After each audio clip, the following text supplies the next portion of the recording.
What's up, everyone? Welcome to another very special edition of Vinyl Thoughts. So this week marks the 30th anniversary of the release of one of the most important albums in my life and in other people's lives as well, because it was huge. We're going to be talking about the album Nevermind from the band Nirvana that was released 30 years ago in 1991. So in 1991, I was in the 8th grade. I was 13 years old. You could say that I was absolutely the perfect age for this particular album. And that could be a big reason why it was such a potent album for me at the time. In 91, I had already gotten, into a little bit of metal. And I was listening to a lot of alternative rock as well, and everything, ranging from like Faith No More to Anthrax, and just heavier stuff in general. But for some reason, when I first heard "Smells Like Teen Spirit," like many people out there, something happened inside of me where I was like, well, first off, I was like, I got to go get this fucking album, and I did. My older brother drove me to a record store called Sound Warehouse, and I bought a cassette copy of Nevermind. And I remember that I listened to it pretty much nonstop for months. I did an old podcast episode when I used to do the Old Head podcast. And I talked all about my relationship with not only the band Nirvana, but I talked a lot about what was going on in my life when Nevermind came out. But Nevermind was the perfect album for me, not just as kind of a comfort for a young teenager coming of age, but also as a burgeoning musician, which at the time I wanted to be in a rock band, but everything just appeared to be so much bigger than life. Like, you looked at somebody who was in a band who played guitar, and they were just these huge gods that were on a poster on your wall. They weren't normal dudes like you. And all of a sudden Nirvana came around, and it was the first time that I remember seeing a band and seeing people where I go, these just seem like some dudes, and this music seems like something that, like, I could do this too. Obviously, I wasn't able to do anything as good as this. Few have, but it set me on my path of being like, oh, that's it. I'm gonna start a band. I'm gonna get a guitar. I'm gonna learn how to play guitar. I'm gonna start a band, and then that led to 20 years of me fucking around in bands. It's like the story a lot of people have. It's almost like our Beatles on the Ed Sullivan Show. A lot of people saw the Beatles and they said, fuck, I'm going to start a band. And that was how us teenagers at the time in 91 felt. Not all of us. Some people fucking hate this album and this band. But not us. I say this a lot on a lot of my shows where nowadays people like to point out that there was a divide between like metal and like alternative rock and grunge and all of this stuff. And in certain cases there was, but for me and the people around me, there wasn't. We were just as excited about this album as we were the new Metallica album, and so on and so on. It was just all good music, and that's kind of how I feel about music today anyway. Me aside, like, the significance of this album when it came out, obviously, I don't need to go into it. It changed the face of popular rock and roll at the time. Some would say it was a good thing. Some would say it was a shitty thing. I think it was some of both. There was some amazing music that came in the wake of Nirvana, and some kind of uninspired whatever music that came in the wake of Nirvana. But either way, whether you like this album or don't like this album, you can't argue the significance of what it did when it came out. I had no idea who Nirvana was. I had not heard Bleach before. Bleach was more of an underground album, and I was a 13-year-old. I wasn't that tuned in to cool shit. So this thing was just like, this band came out of nowhere and fucking rocked my world. And honestly, they continue to do that today. The small output of music that they had is still very important to me today, and in many cases gives me the sort of same feelings that I had back when I was 13. So as you can see, I've got some things behind me, so let's talk about some of them. First off, the album Nevermind. This is not a 1991 pressing of this album. Those are a little expensive, and at the time, I didn't collect vinyl. And I don't think the vinyl for this album was like easily available at the time. But this is actually a 2001 pressing of the album from Europe on the DGC label. And so that would have been 10 years after the original came out. And honestly, like my ears have been damaged, after 20 plus years of playing in bands. So I can hear when a vinyl pressing is kind of shitty, but whether or not it's one of the best, I leave that up to other people with better ears. And I've read that this is one of the best sounding pressings of Nevermind. And I mean, it sounds fucking great to me, so what can I say? But this one has pretty much the same inner and everything as the original pressing. There you go. As you see, it's just black and white, where I believe the CD version was in color, or this picture was on the back and it was in color. I think that one was still in black and white. I don't really remember, because I had a CD copy too back in the day. But you have those things when you're growing up. You have CDs and cassettes and VHS and all this stuff, and you move from apartment to apartment, and where do those things go? Who the fuck knows? I take much better care of looking after my stuff these days. But anyway, this copy of Nevermind, let's look at it. It's Vinyl Thoughts. Let's look at it. It's just got the basic DGC label on it. But like I said, to my ears, this version sounds fantastic. Up next, we have the very first single that was released from Nevermind, Smells Like Teen Spirit. You may have heard this song. And this is the 12-inch maxi single. I'm really big on collecting these, and they're all European, because the 12-inch maxi single, for the most part, was not really an American thing. It was in the 80s, but once you got to the 90s, it was mostly European. And this has Even in His Youth, which is an unreleased original song, and then Aneurysm, which at the time was also unreleased. And interestingly enough, it's not the same version that would end up being on Incesticide. I actually think this isn't as good as the version on Incesticide. But anyway, so let's take a look at this.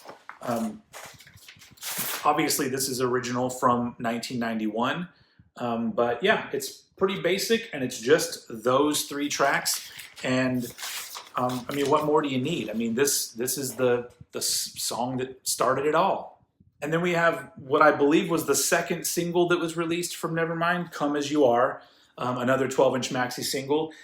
This one has Endless Nameless, which is the hidden track at the end of Nevermind, which at the time, this was the only way that you got it on vinyl, because the original vinyl pressing and this one back here just ends with Something in the Way. There's no extra track. So this is the way that you would get it. And then it has a live version of Drain You on here. And once again, it's just, pretty basic, but damn cool nonetheless if you're a Nirvana fan. And I really like how, this is one of my favorite songs on the album. I think just because it has a little bit of a different tone than some of the other stuff on Nevermind. And it's just one of those songs that feels good. You know what I'm saying? Yeah. Next up, it was either the 3rd or 4th single released from Nevermind. I don't really remember if it was In Bloom and then this, or the other way around. But Lithium. And this one, it's got some cool Kurt Cobain art on the back here, the kind of collages that he did of stuff. And it has Been a Sun, which at that time was an unreleased song live, and then an unreleased studio track called Curmudgeon, which is fucking great. And the cool thing about this one, not this version, because this is the vinyl version of this, but when this first came out, there was a cassette version. Back in 90, this may have come out in 92, I don't remember. But I remember at the time, it was like, oh, we got to go buy this cassette single for Lithium, because inside the cassette single for Lithium are all of the lyrics to Nevermind. Because you had all these people that were like, I can't understand what he's saying in these songs. And honestly, for a lot of it, we couldn't understand it either.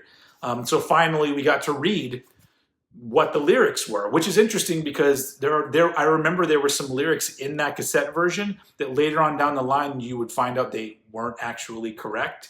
So I don't know if that was Kurt fucking with people or if it was just a mistake by the record label. Who knows?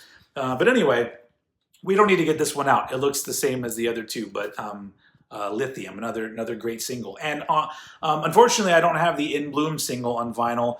I think there may have only been a picture disc version of that, and I haven't gotten my hands on that one yet, but I will one day. Last up is the 20th anniversary deluxe reissue of Nevermind. And this thing's huge. I mean, like, it's got, like, if you look at all the shit inside of this thing, here's the dudes, as I like to say. And then, yeah. It's got the original album on it. So here, I'll just run through some of the highlights that are in this package. So it has all the B-sides, all the things that are on the singles. But then it has the Smart Studio Sessions, which is really fascinating because it was the original studio sessions that they did with Butch Vig, who would end up, recording Nevermind. But these songs had Chad Channing on drums. And so you really get to hear all of the stuff. Because, like, people think, oh, Dave Grohl, he did all those cool drum parts on Nevermind. And he did a lot of them, but there are some that he literally just played exactly what Chad Channing was playing. Like In Bloom, the drums he just took what Chad did and did it on In Bloom. And then you get to hear some songs that weren't released, or different versions of songs. Like, it's got Pay to Play, which ended up being Stay Away, but it just has different lyrics. But then the really cool part to me is what's called the Boombox Rehearsals, which is on the 3rd and 4th disc. And those are literally just that. Like, the band is in a room recording their stuff, like demo style, just on a boombox in the room.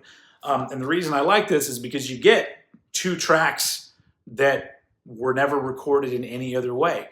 I don't know if there were other, like, just Kurt demos of these, but you've got verse, chorus, verse, and then you got another song called Old Age. And so it's just really cool to, like, hear these songs that this is, as far as I know, the most complete way that you hear those songs. Oh, also on the Smart Studio Sessions, there's a version of the song Sappy, and it's my favorite version of the song Sappy. I think they would re-record it for a version that would be on, like, I don't remember was it called No Alternative, I think was the name of the compilation that DGC put out. But this version from the Boombox Rehearsals is different, and I think it's the best version of that song. But there's a whole lot of great shit in this package, and I don't know if you can still get it or not, but if you can, I recommend it because everything sounds really good. I'm not a huge fan of the remastering of the album on here, just because I feel like they boosted the treble a little bit too much, but I'm usually not very happy with remasters anyway, so I normally don't get them unless it's a fucking classic album that means the world to me, like Nevermind. So that's really all I got to say about this album. I just wanted to post a video in celebration of the 30th anniversary of one of the most important albums in my life. And another thing that I want to point out, that it's kind of I don't know if it's a compliment or a positive outlook on something that I see happening, and that is that I've noticed that on the internet, your TikToks, your Instagrams, your YouTubes, and what have you, I'm seeing, like, a large amount of young people, as old as I was back when I first heard this album, that are still really into Nirvana, and that's fucking great. Like, I see that, and it just makes me feel really good. Like, this music is that powerful and meaningful, or just somehow taps into something that's just universal with a particular age group, or I don't know. Either way, I love that this music is living on with younger people. If you are one of those younger people, it makes me very happy, because like I said, this is a very important album to me,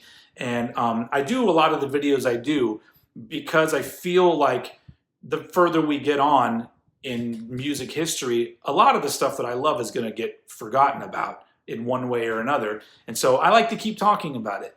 And the fact that I feel like with Nirvana, they don't even need me. So that's very comforting, because maybe I'll be dead and gone, and young people will still be hearing Smells Like Teen Spirit and being like, this is fucking great. Like I did. So yeah, that's all I got to say. Happy birthday, Nevermind. Thank you very much for watching. Put your comments down below. If you're not a fan of this album, I don't need to hear that. I mean, great. I'm happy for you. But yeah, like and subscribe. Share this video if you can. Let everybody know about my shit. I do a lot of videos if you're new to this channel. But that's all I have for this particular video. And so I will bid you adieu, and I will see you all again very soon.